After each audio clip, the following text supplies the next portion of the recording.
Hey guys, this is Lana with IndependentlyHappyKids.com, and I want to take a few minutes to talk with you about boredom and why it is so important to allow your children to get bored.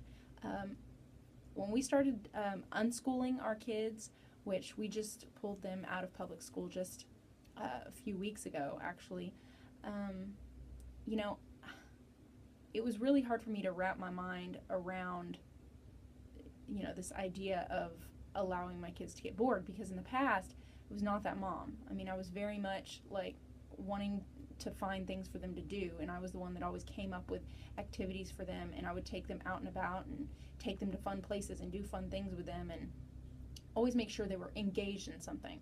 And if for some reason I couldn't, which being a stay-at-home mom, there are other responsibilities, so I wasn't being able to always do things with them one-on-one or take them places. But even during those times, it was like I would have them set up with a movie, or I would have an activity prepared or planned that they could do, by themselves. I would say, okay, here's a bunch of coloring books. Here's color this one or color this one. I was that parent that kind of planned out their day.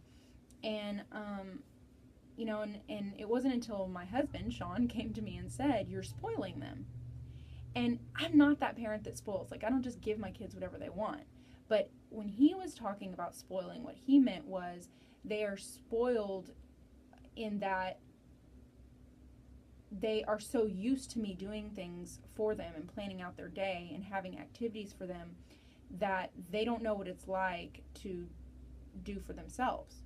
And that they're so used to me taking them to do fun things and having fun things for them to do, that if there's a day where I don't have anything planned and I'm kind of flying by the seat of my pants, they complain a lot, And so when we started unschooling, I really thought a lot about what he said, and I realized, he's right. And I'm always trying to better myself as a parent, and I think very critically about my parenting style and things that I do with my kid, because I don't want to screw them up, and I don't think any parent wants to screw up their kid. But I try to stay very humble about myself as a parent.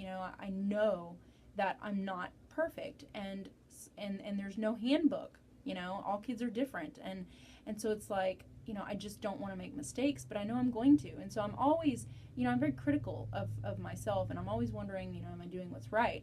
And so when he said that, I thought, he's kind of seeing it from the outside looking in. I mean, he parents, I want to say he parents just as much as I do, but unfortunately he just doesn't. He's gone most of the day working, and so he comes home and he does his part, and he's there and he's present and he's active with the kids, but he sees things that I'm not necessarily going to see. So when he told me that, I thought I really need to listen to what he's saying, and maybe he really has a point.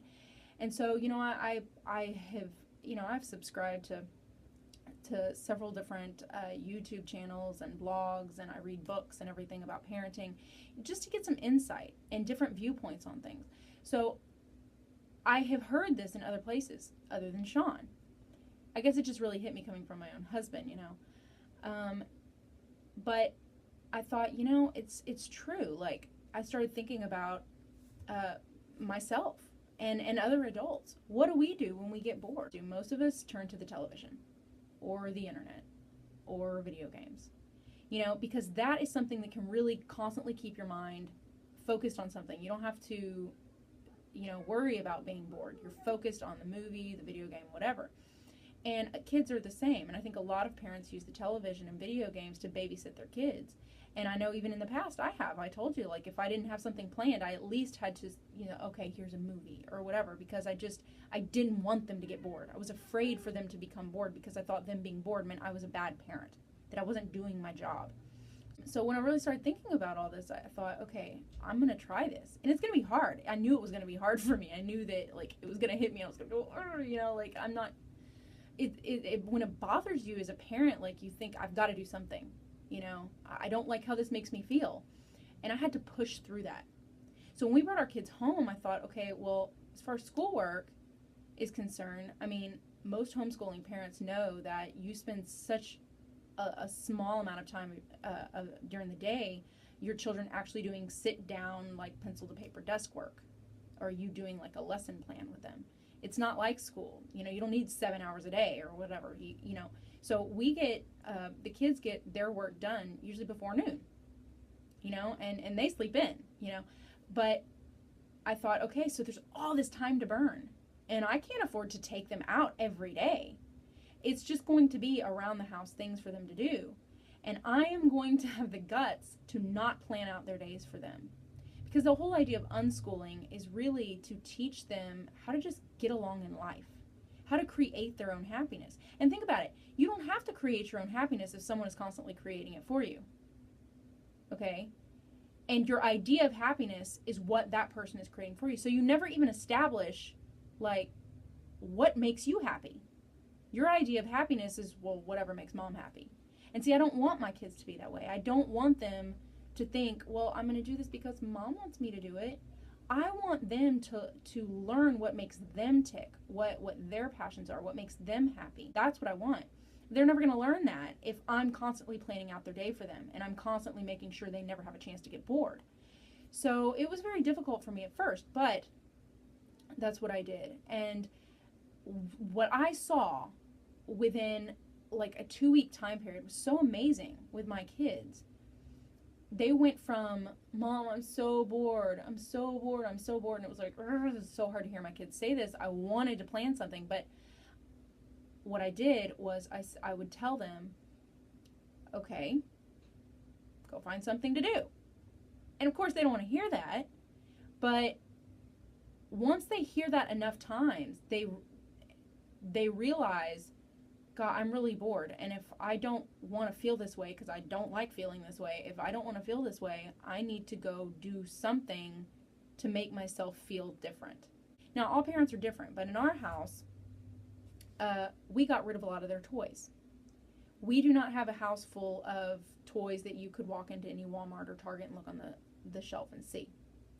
Okay, we got rid of like 99% of their toys, okay, and we put other things into our house, you know, science kits and building block sets and architectural block sets and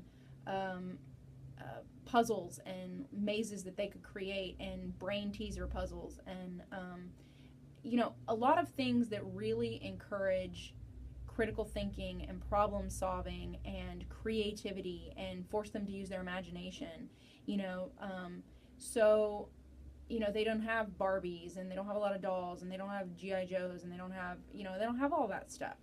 So if they want to have fun, they have to literally create something. Go build a tent or use a cardboard box to create something. You know, they really have to stretch their minds. And that's what I wanted. And, you know, you don't have to do that, but that's what we wanted. And so it really forced them to do that, you know, and so I find them actually with their art sets and paper a lot because they're coming up with ideas and they're wanting to draw it out. I think that's fantastic. You know, they go in there and they find puzzles and they'll take the blocks and they'll take like all their block sets and they'll dump them out and they'll put them on the floor and they'll like create like something that, you know, is just extraordinary. And close the door, baby. I'm gonna play this game. Close the door, okay? Okay, be real quiet. Be real quiet. So, yeah, so they come up with things on their own, but they won't unless you force them to, unless they have to. And so it's very important. I love you, Kevin Bacon here. So it's really important to allow your kids to get bored because it's in their boredom that they create their own happiness, that they don't depend on somebody else to make their life happen, for them, but they learn at a very young age that if they want something, if they want to feel good, if they want to be productive and they want something and they want to feel happy, that they're going to have to go out there and they're going to have to do it themselves, that they can't depend on anybody else. And, you know, I think it's a tough thing for us. I think it's a tough thing for us as moms, especially because, you know, we're so emotional, you know, and we're so attached to our kids and we get emotional when it comes to our kids. And, you know, I think a lot of moms want their kids to be dependent on them. It makes us feel good, right? It like boosts our ego. Oh, my kid needs me. And I think that's why so many moms don't cut the umbilical cord with their children, you know, and there's so many kids who, you know, especially young men, who are still attached to mommy, even though they're grown men, you know, and it's something, and, you know, your children need to know that they can depend on you for certain things. But I think when it comes to their happiness, I think it's so important for them to learn very early on that they have to create their life the way they want it to. Because, see, if they depend on their parents, then that's just going to translate to other people when they get older and they're no longer under their parents. They're going to think and believe that their happiness is always dependent upon outside circumstances and other people. And gosh, I think that's where our thinking needs to change in life is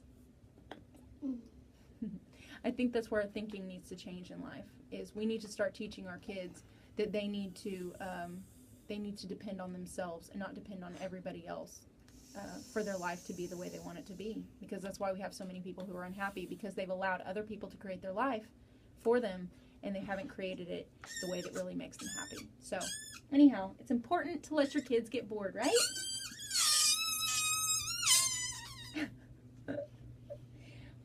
Do you get bored sometimes? You do? And what do you do when you get bored? Find something to do. You said find something to do. That's right. And what are the things you like to do? Are you talking to someone? It's a video, baby. Say hi. Hi. And what are the things you like to do? What are the things you like to find to do when you're bored? Play a game. Play a game. And what else? What are things you like to do? What did you do today? Play with my block. You played with your blocks. And what else? Drawing. Yeah, you drew a tree house with slides and a zip line and all kinds of cool stuff that you created, huh? Yeah, it's awesome. So anyways, you guys have a great day. Consider what I said and try applying it into your own personal life and your own I'm children. going to blow this up and put it on my finger, but it will still have air in it. Good idea. Let's see what happens. And it will allow your children to expand their mind, think outside the box, create their own happiness, and you'll be excited by what you'll see your kids come up with. You'll be really surprised. Anyways, you guys have a good day, and we'll see you on the next video. Bye.